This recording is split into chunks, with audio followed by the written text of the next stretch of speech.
Well, we appreciate that. So we can't do without you.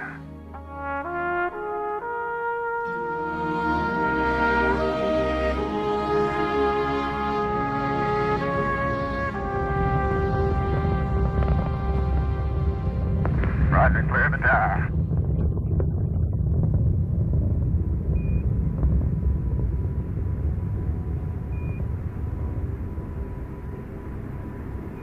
Not so long ago, we left our Earth for the first time to explore a neighboring world in the solar system.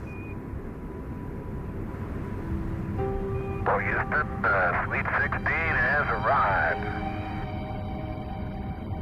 We found a fascinating place, but barren and lifeless.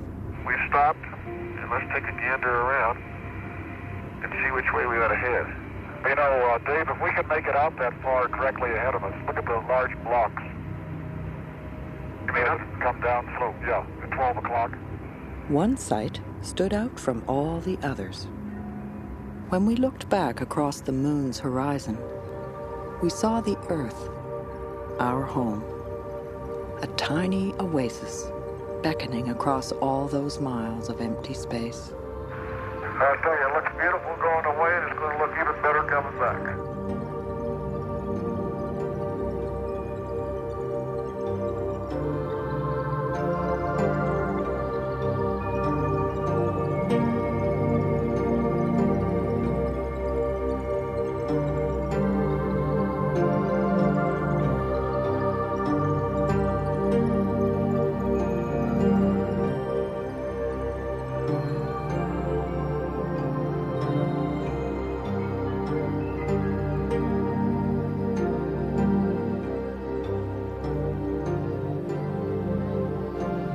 To look at our Earth from the outside is to discover an entirely new planet. We can see familiar landforms, like Florida and the Bahamas. But what's most striking from space is that our world, unlike any other we know of, is a world of water. 2/3 of it is covered by ocean, glistening in layers of blue and turquoise through a delicate filigree of cloud. All of it is wrapped in a thin layer of air, shielding its surface from the harsh radiation and cold vacuum of space. If it weren't for this fragile cocoon, our beautiful planet would be as dry and lifeless as our nearest neighbors in the solar system.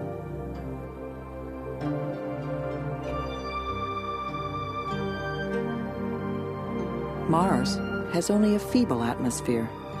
It's locked in a permanent ice age. Venus, under a very dense atmosphere, is hotter than an oven. Nothing could live here. As far as we know, only the Earth can support life. To learn more about the unique environment which makes life possible here on Earth, we're now returning to space in a variety of craft. We call this Mission to Planet Earth.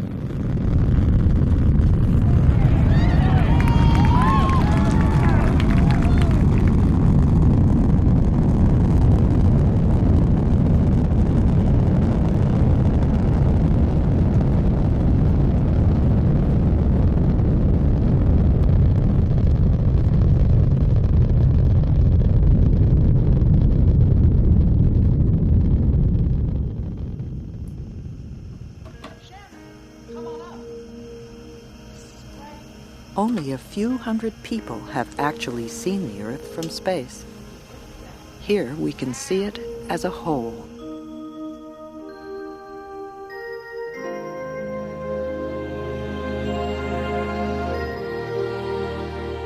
Floating beneath us, Sri Lanka and India.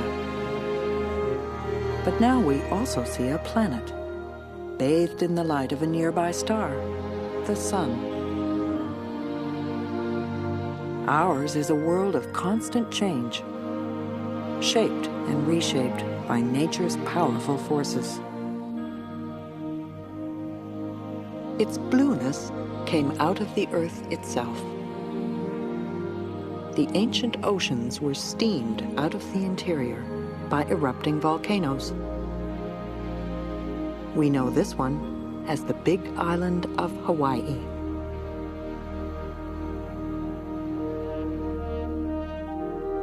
Now, whole continents appear. Europe is on the left. Stretching beyond Gibraltar to the horizon, the Mediterranean Sea. On the right, Africa.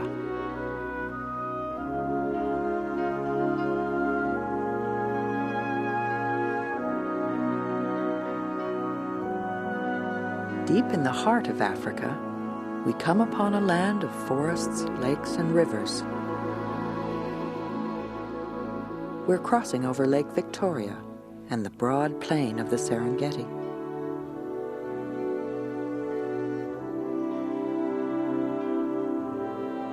Here beneath us, our planet's systems of water, earth, and air interact to sustain life.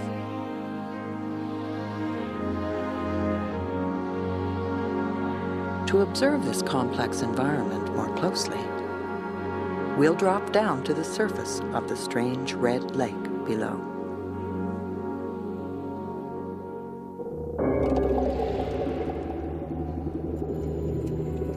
This is Lake Natron. It's hard to believe any life could exist here. But in fact, the lurid color is the life itself. The water is teeming with red algae that feed on white soda from nearby volcanoes. Ash, spewing from these volcanoes for millions of years, nourished the great grasslands of the Serengeti, where a wondrous array of species evolved.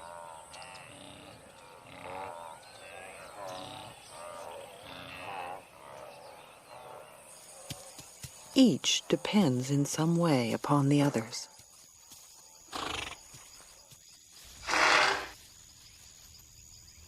Every link between animals and plants is a strand in the rich fabric of life on Earth.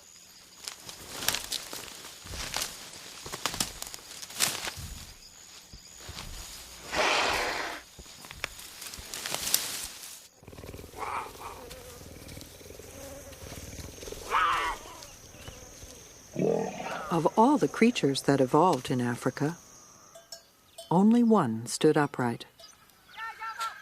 Only one developed tools and language. For about 1 million years, humans were hunters and gatherers.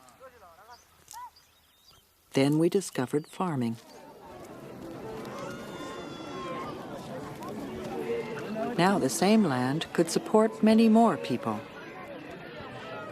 But without the Earth's life support system of water and air, not a living thing could exist.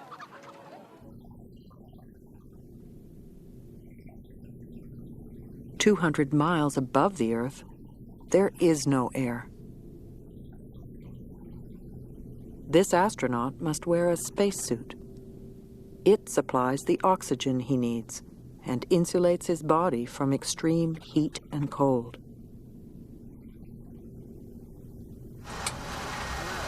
Inside, the orbiter functions somewhat like a miniature Earth.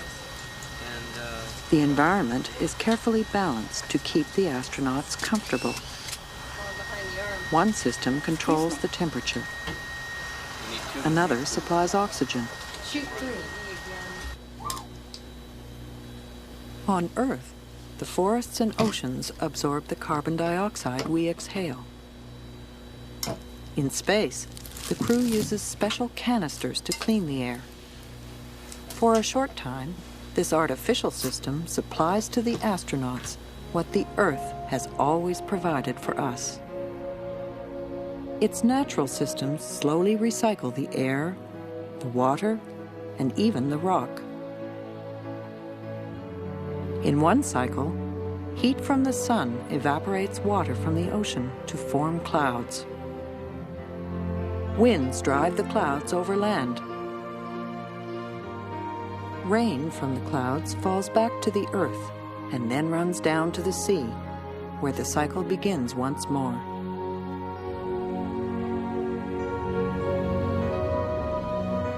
Heat stored in the clouds can drive them upwards into towering thunderheads. Inside them, powerful electric charges are building.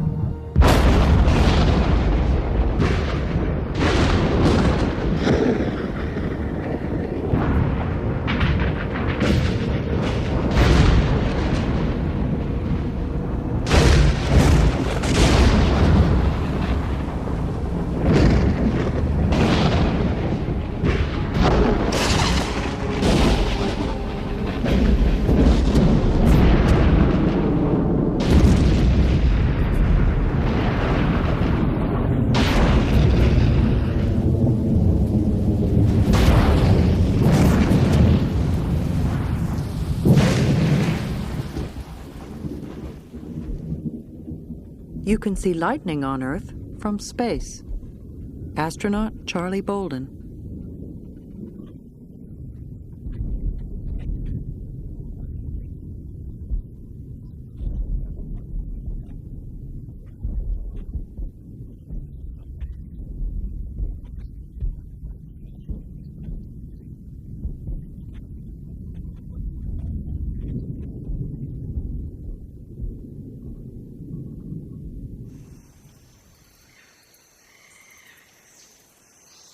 In places where there is a lot of rainfall, an abundance of life springs forth. The plants produce oxygen, which we and the other animals breathe.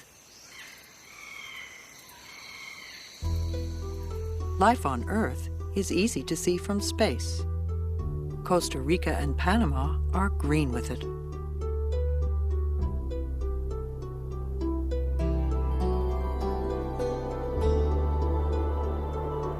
But other places in the world get almost no rain. In the Namib Desert, only wind has shaped the surface, sweeping the parched sand into dunes nearly 1,000 feet high.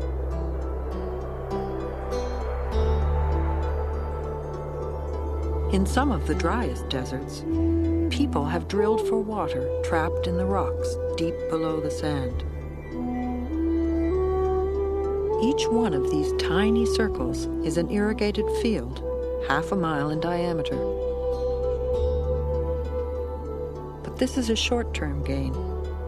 It will take only 50 years to use up all the water, but more than 10,000 years to replace it.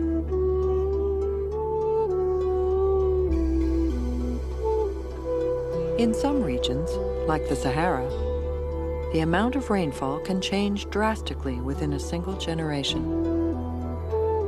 When we started looking at Lake Chad from space, we saw that it was shrinking. Soon, a wave of droughts brought starvation to the people living here. We don't know why these local changes occur, but we do know that the Earth's climate as a whole has changed over much longer periods. During the last million years, great sheets of ice advanced and retreated several times, burying northern Europe and much of North America. This is the Hubbard Glacier in Alaska.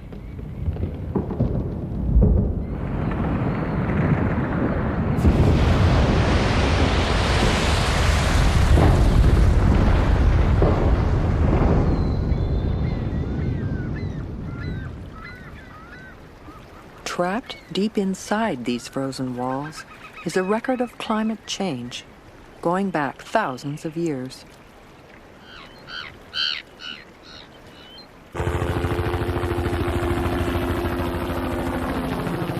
By analyzing samples of the ancient ice, we may learn to predict our future climate.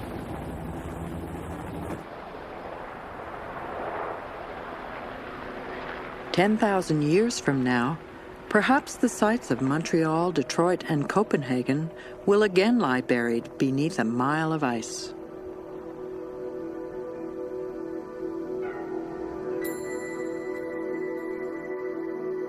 To observe large-scale changes on the Earth, we use satellites.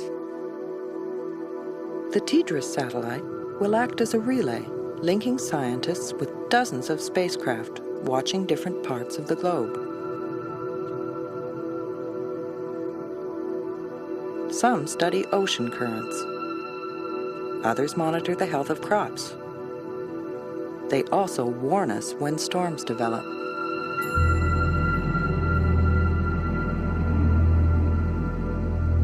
Of all the storms, the most dangerous and unpredictable are hurricanes. Without help from satellites, we could not prepare ourselves for the onslaught.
Hurricane Hugo, after ravaging Puerto Rico, tore into South Carolina. What was once a national forest is now a heap of kindling. Where once there was a house, only the front steps remain.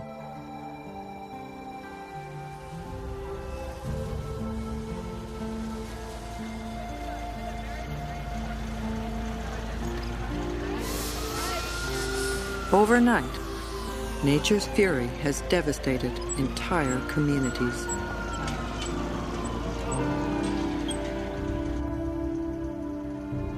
But then, as quickly as it struck, the storm vanishes and the eastern seaboard is calm once more. There are, however, other catastrophic events affecting our planet. They're far more violent than any storm.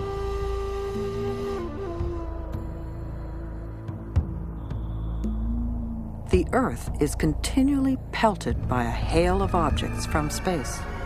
Most are tiny and burn up in the atmosphere.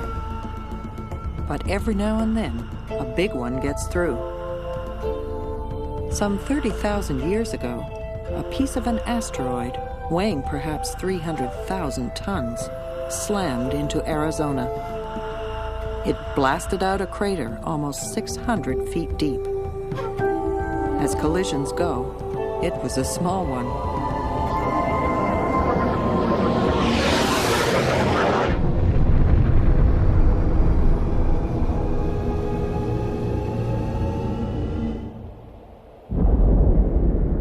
From space, we can see the scars from much bigger impacts on Earth. This one in Canada is 60 miles across.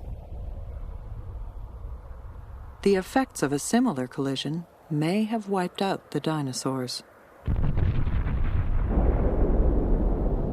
The young Earth was once completely covered by impact craters, but most of them have been erased by the powerful forces which keep changing the face of our planet.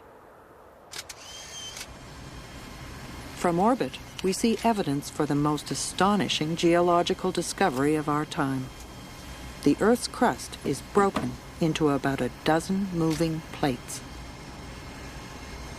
Here, a giant crack extends out to the right from the Sinai Peninsula through the Dead Sea. In a closer view, you can see how the Sinai, shaped like a triangle, has wrenched away from Saudi Arabia on the far right. The rift that opened between them lies under the Gulf of Aqaba.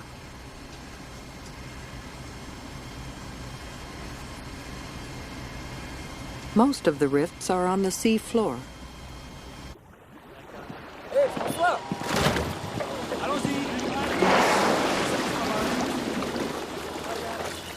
To search for them, we need vehicles similar to spaceships.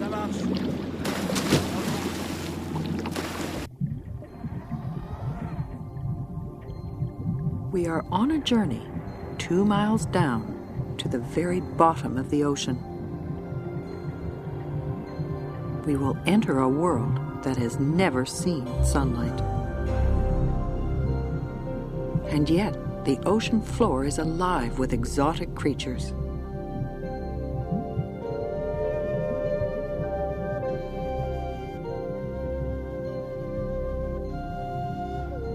They thrive on nutrients in the water, which is heated by the Earth's great furnace beneath.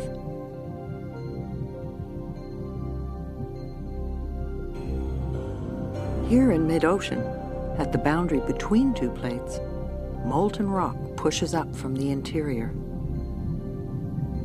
These lava chimneys are actually miniature volcanoes. Just as one of the Earth's systems recycles water, another recycles rock. As new crust is added to the Earth's surface here, the other edge of the plate, perhaps thousands of miles away, sinks back into the Earth's interior.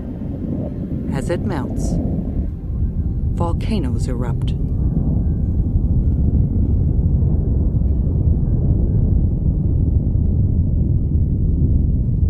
This is Sakurajima volcano in Japan. You can see its smoke all the way from space.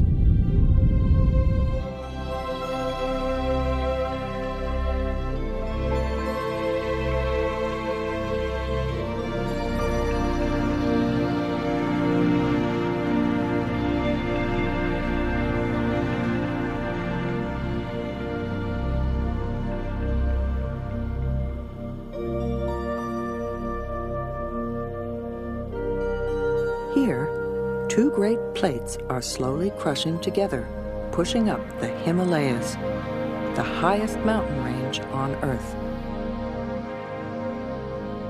From just beneath us, the snow-capped peaks stretch over 1,000 miles towards the horizon on the left.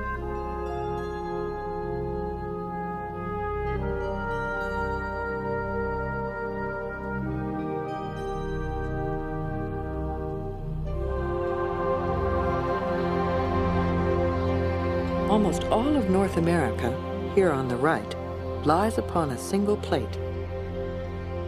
On the left, the Pacific plate is sliding northward past it at the stately pace of a half-inch per year. The Gulf of California, in the center, marks the boundary between the two plates. Along this boundary, the infamous San Andreas Fault runs northward. Using satellite pictures, a computer can take us on an imaginary flight along the San Andreas. The actual height of the terrain has been exaggerated to accent the network of valleys formed by the fault's many traces.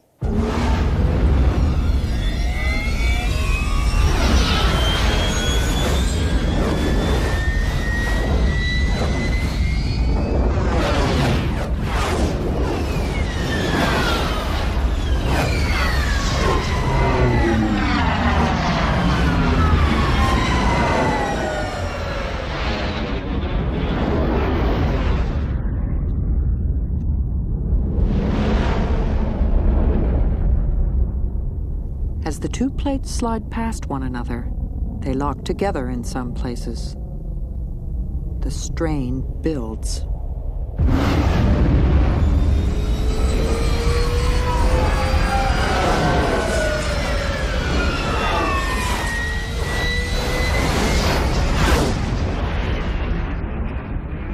Near San Francisco, the strain reaches the breaking point. Something has to give. And when it does, we are rocked by an earthquake. Magnified by the computer, first a sharp wave traveling at 10,000 miles an hour moves out from the epicenter. Then comes a series of rolling waves. These inflict most of the damage.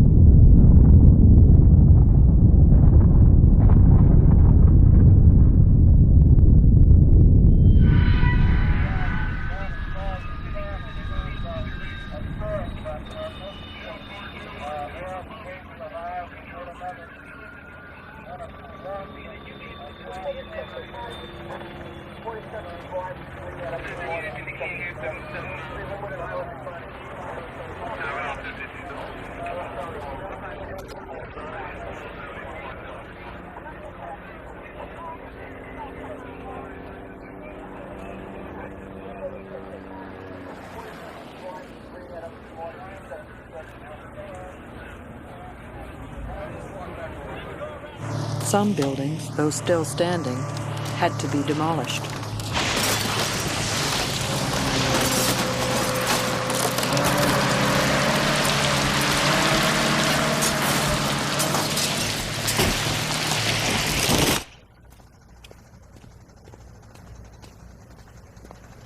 In time, the houses and highways are rebuilt, better designed to withstand the next earthquake.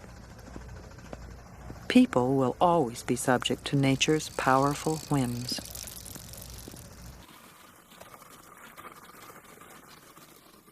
In Japan, another fault zone, millions live with the same uncertainty.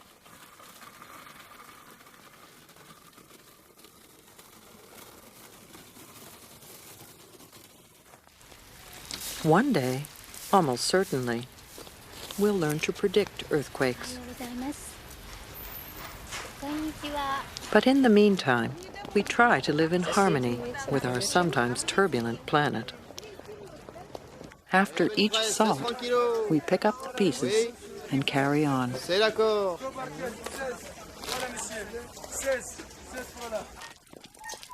And sometimes we wonder if there could be any other place as wonderful in all the universe.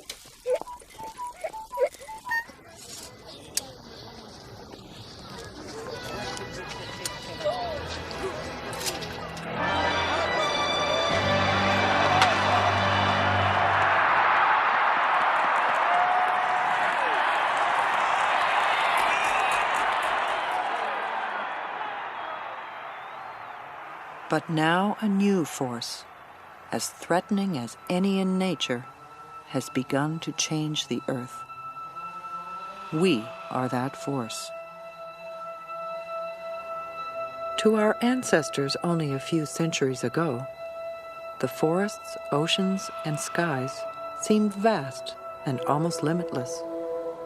But all that has changed. It is only now that we can see it from space that we realize the magnitude of what we are doing to the Earth.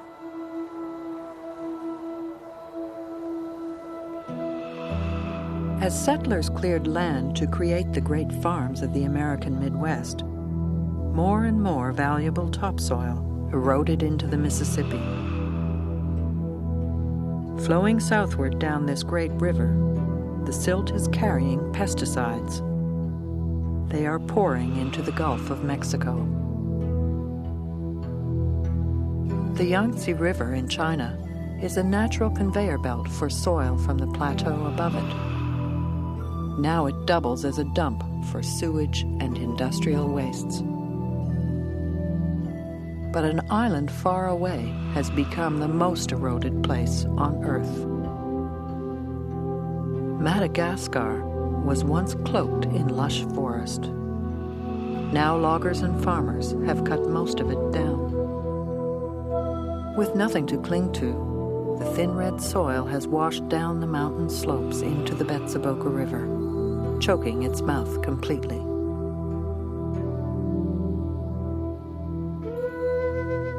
Off the coast of South America, the Atlantic is awash with brown sediment, pouring out from the Orinoco and the Amazon.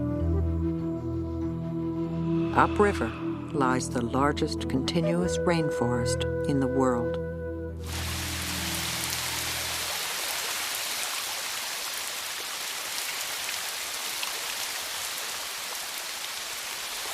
This is home to nearly half of all the species found on Earth. They are sheltered from sun and wind by its great moist canopy.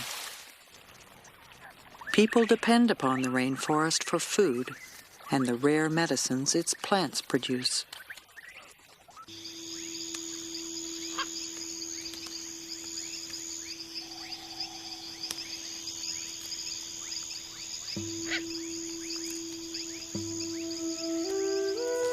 Like those who settled Europe and North America, people in search of a better life are clearing the land for farming. The cut trees are left to dry, then burned.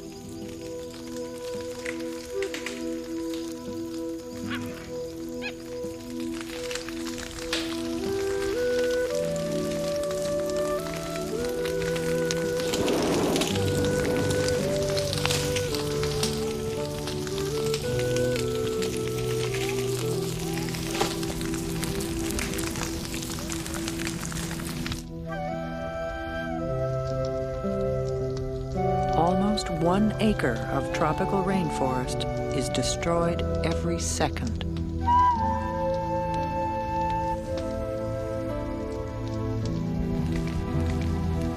Some 100 species, most of which we've never even seen, are driven to extinction every day, lost to the planet forever.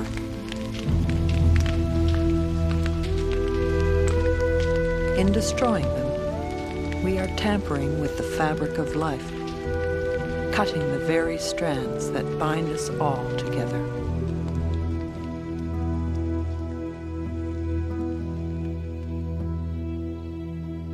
Only from space can you see how much is burning. The smoke spreads thousands of miles across to the Andes Mountains. Soon we will see roads here, then farms. Towns will expand to cities.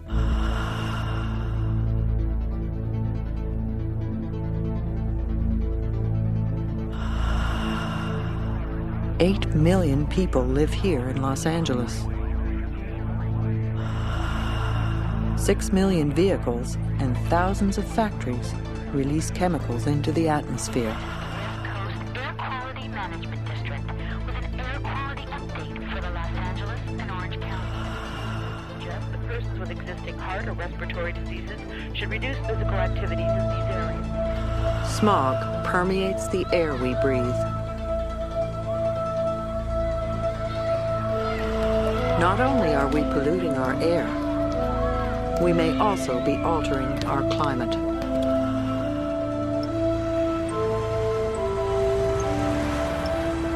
Around the globe, cars and factories belch huge amounts of carbon dioxide into the air, faster than our oceans and depleted forests can absorb it.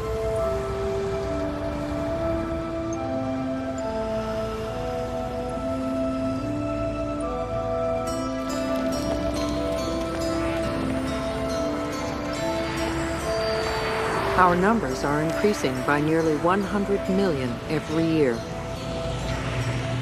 We consume enough energy to be visible all the way from space. There are now more than 5 billion of us spread across the Earth. In this satellite view, you can see the continents outlined by the lights of the great coastal cities. In North America,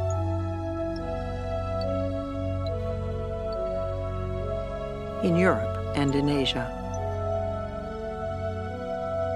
But our planet does have limits. The carbon dioxide and other greenhouse gases we produce act like a blanket, trapping the sun's heat inside our atmosphere. Beneath it, the Earth's temperature may be rising. Without intending it, we are now conducting an uncontrolled experiment on the Earth's life support system, and we cannot predict the consequences. but already there are clues. High in the stratosphere, a thin layer of ozone shields us from the sun's deadly ultraviolet rays. You can't see the ozone, but our satellites and other instruments have detected a hole bigger than Europe in the ozone over Antarctica. We have created the hole with chemicals we use in our everyday lives. Faced with this evidence, the nations of the world recently agreed to restrict and eventually ban production of those chemicals. Looking out past the shuttle's tail, astronaut Jim Buckley.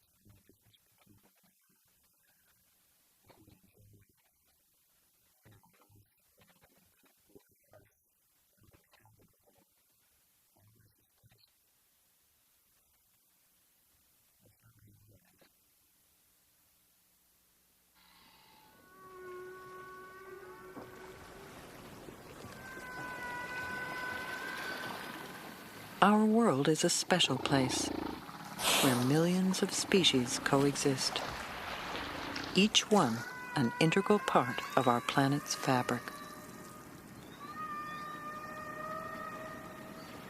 What we do will determine their fate and ours. We can undo the damage we have caused.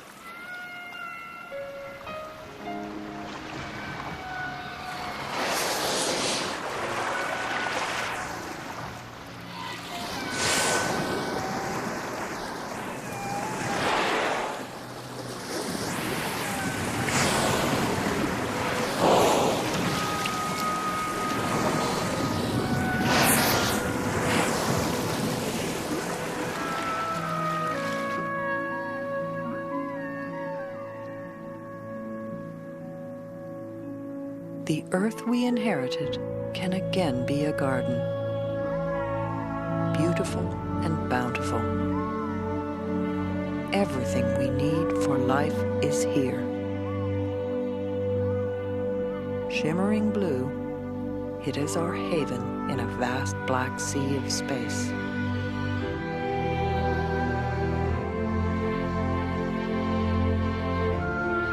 This is our home. It will be home to our children and to their great-grandchildren. It is home to all the nations of the world.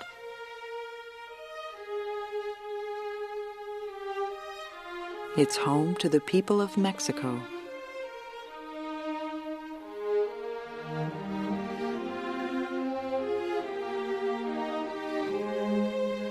Home to the people of Greece and Turkey.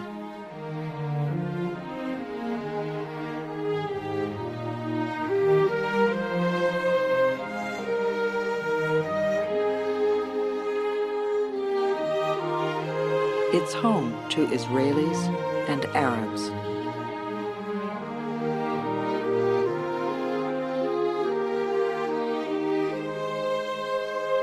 It's home to the Vietnamese.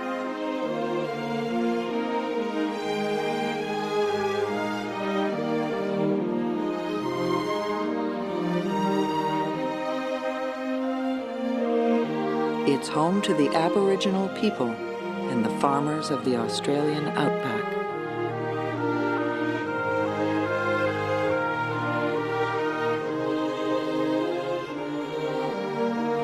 It's home to the people of Japan.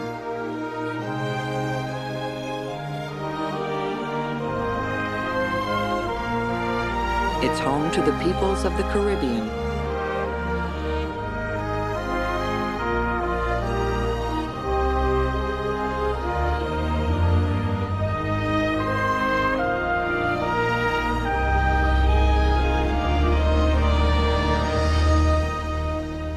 It's home to all of us.